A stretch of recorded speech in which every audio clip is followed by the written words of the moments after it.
I'm Stefan Holt, and this is News 4 Now for Wednesday, December 12th. Welcome. First up, we'll talk about the weather. It's going to drop below freezing overnight once again. Tomorrow, there could be some flurries in the forecast. Also, rain in the city and up to 3 inches of snow in some suburbs. Now to the news, and tonight we're hearing from the family of a Queens high school student who was slashed by another student. He was cut from one side to the forehead to the other, plus underneath his chin. We first told you about the attack at Benjamin Cardozo High School in Bayside yesterday. The 16-year-old says it all started when another student bumped into his girlfriend and wouldn't apologize. They've been clashing ever since until yesterday's attack. The teen turned himself into authorities to face assault and weapons charges. The student slashed is still in the hospital with more than 500 stitches to the face. The man once known as President Trump's fixer is headed to prison. Michael Cohen was sentenced to 3 years behind bars after pleading guilty to a laundry list of charges. Those crimes include tax evasion, lying to Congress, and paying hush money to women who claimed they had affairs with Trump before he was elected. Cohen also has to pay more than $2 million in fines. He cried in court today as he apologized to his family. He also referenced the president, saying, quote, "I blame myself. It was my own weakness to this man that led me to choose a path of darkness." So far, no reaction to the sentencing from the White House. The mother who was caught in a tug of war with the NYPD over her 1-year-old son faced a judge in New Jersey in an unrelated case. Warrant is going to be marked as executed. Jasmine Headley agreed to community service and will pay a fine on a credit card theft charge. Comes 5 days after officers were caught on camera pulling her son from her while she waited in line at a city benefits office. She was arrested and sent to Rikers afterward, but the Brooklyn DA dropped those charges yesterday. Mayor de Blasio had this message for Headley. I want to apologize to her on behalf of all 8.6 million New Yorkers. This should never have happened to her.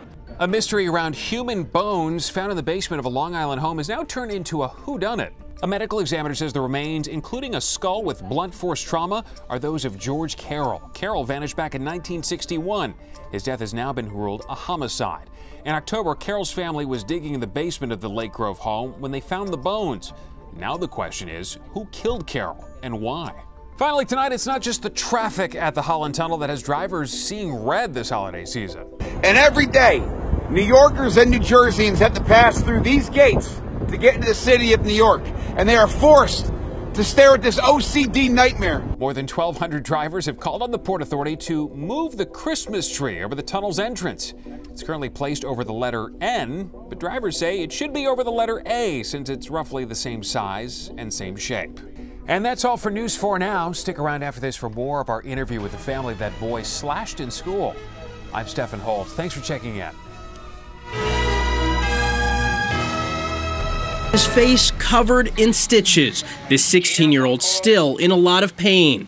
In an exclusive interview, his mother tells us he was slashed with a knife by another student inside Benjamin Cardozo High School. I got the phone call at work, and it was from my sister telling me that a situation had occurred with my son, and that he was hurt and that she was in the ambulance.